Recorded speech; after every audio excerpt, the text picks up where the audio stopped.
Tchadienne, Tchadien, ça doit changer. Oui, il faut que ça change. Que Dieu bénisse le Tchad. Chers compatriotes, bonjour.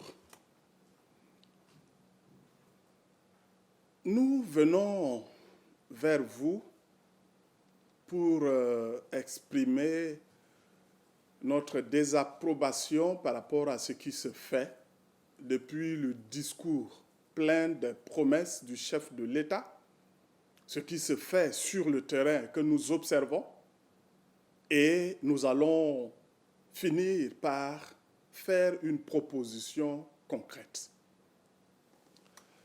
Le chef de l'État avait promis de l'argent, 25 milliards, pour venir en aide aux démunis, surtout de l'aide alimentaire, où il avait dit que 5 milliards sont décaissés immédiatement par le Trésor public pour commander les produits alimentaires à mettre à la disposition des démunis, et que les 20 milliards allaient suivre. Et en dehors de cela, il a créé un fonds appelé Fonds national de solidarité et de soutien aux démunis, avec une enveloppe de 100 milliards. Donc, les deux rubriques nous font 125 milliards. Même si ce fonds de solidarité doit être renfloué par les partenaires et autres, nous savons qu'il doit y avoir la part du Tchad dans ce fonds-là. Et beaucoup des banques, des entreprises ont réagi déjà pour contribuer à ce fonds-là. Mais lorsque seulement N'Djamena, pas en dehors, mais en N'Djamena seulement, nous observons des gens qui passent dans des maisons, pas dans toutes les maisons, mais dans certains carrés, ils font des recensements. Et après, on voit des demi-sacs de riz, un peu d'huile, des trucs comme ça distribués aux gens, ça et là. Pas dans tous les quartiers de N'Djamena, pas à tout le monde. Et lorsque nous nous renseignons, mais c'est choquant, on nous dit non, c'est Grand Cœur qui vient en aide aux gens. Après, on dit non, mais c'est le fonds que le président de la République a promis pour venir en aide aux démunis. Donc, mais finalement, nous nous retrouvons dans une confusion totale. Nous ne comprenons pas exactement ce qui se passe. S'il vous plaît, essayons de faire la part des choses. Nous ne sommes pas contre la fondation Grand Cœur. Si Grand Cœur doit aider la population démunie, c'est une bonne chose. Tout le monde le fait d'ailleurs. Des associations l'ont fait. Des partis politiques l'ont fait. Des personnes individuellement l'ont fait. C'est une bonne chose. Donc si une fondation veut venir, mais s'il vous plaît, essayons de séparer ce qui est privé de ce qui est public. Aujourd'hui, nous ne savons plus ce qui se passe derrière ça. Notre crainte dans le parti Un Nouveau Jour est que cette confusion-là est en train d'être créée dans les arrondissements, dans certains ministères. Associé à cela, cette fondation Grand Cœur. Nous craignons que cela serve à un prétexte de détournement des fonds. Ces fonds n'appartiennent pas au président de la République, s'il vous plaît. S'il l'a promis, il l'a promis en tant que président de la République, et c'est le fonds de tout le monde, c'est l'argent de tout le monde. C'est mon argent, c'est ton argent. Nous contribuons d'une manière ou d'une autre au trésor public, sur nos salaires, sur les produits de nos ventes. Ceux qui marchent sous le soleil payent des patentes. C'est ton argent, c'est mon argent, on ne doit pas s'amuser avec. Maintenant, si nous sommes en difficulté, on doit nous retourner une partie de notre argent pour pouvoir nous aider pour sortir de cette situation de crise créée par Covid-19.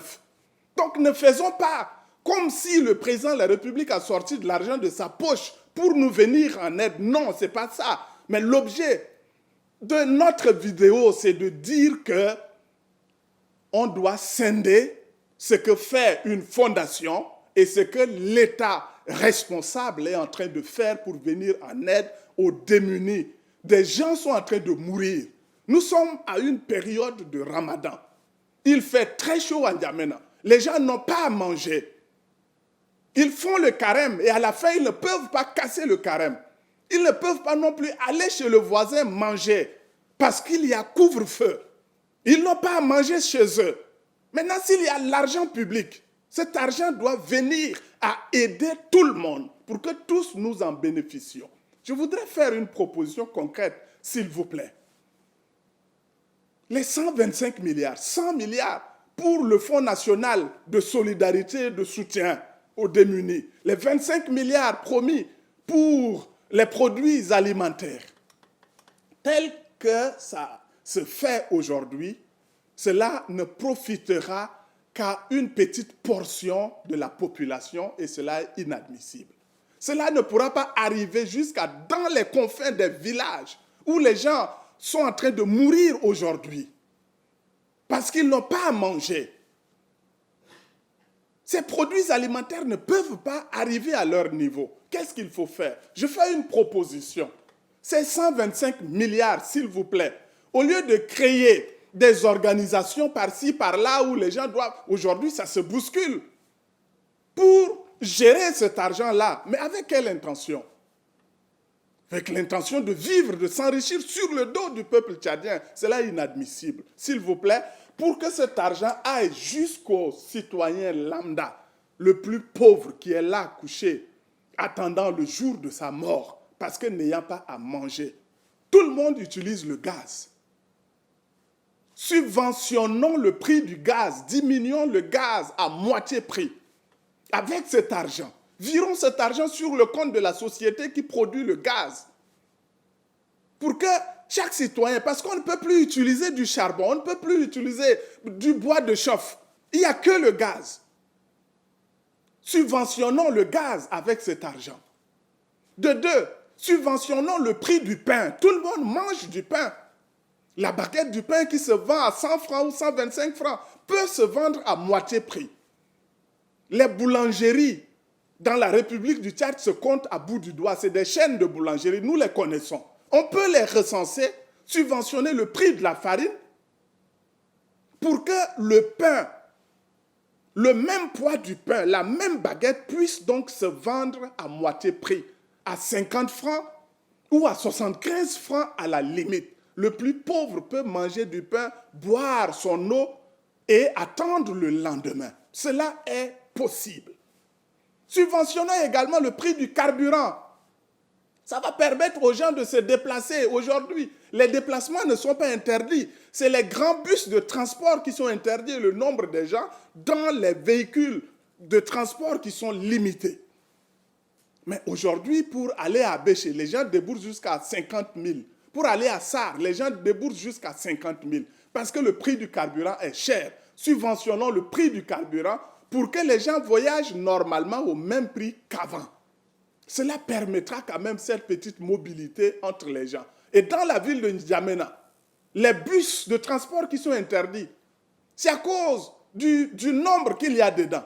Maintenant, s'il faut réduire le nombre et maintenir le prix, les exploitants de ces bus ne peuvent pas gagner. Mais pour qu'ils gagnent, si le prix du carburant était subventionné, les bus pouvaient circuler normalement, comme les taxis d'ailleurs qui circulent, le nombre étant limité. Les usagers vont payer le même prix, 100 francs ou 150 francs, suivant la distance à parcourir, et cela peut aider à alléger la souffrance de la population aujourd'hui.